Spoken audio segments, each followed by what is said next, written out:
আসসালামু আলাইকুম। এই দেখেন মেশিন দিয়ে আমি একটা ছিদ্র, দুইটা ছিদ্র করবো, তিনটা ছিদ্র করবো বাথরুমের মধ্যে। দেখুন কীভাবে মেশিনটা চালাইতে। আর আমার মতো এই যে এই ধরনের সেফটি ফুট অবশ্যই ব্যবহার করবেন। এই দেখেন, এই যে সেফটি বুট ছাড়া কাজ করবেন না, অবশ্যই এই ধরনের সেফটি বুট ব্যবহার করবেন।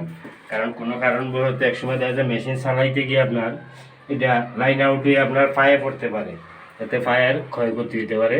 এই ধরনের রিস্ক কেউ নেবেন না। এই ধরনের বুট জুতা নেবেন, বুট জুতা অবশ্যই ব্যবহার করবেন। এই দেখেন এই মেশিনটা চালাইতেছে, ঠিক আছে?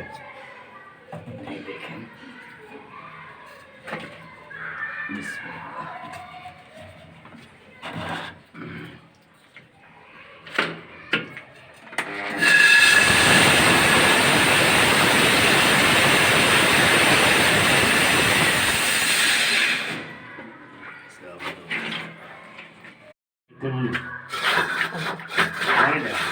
হ্যাঁ টিপা দিলাম।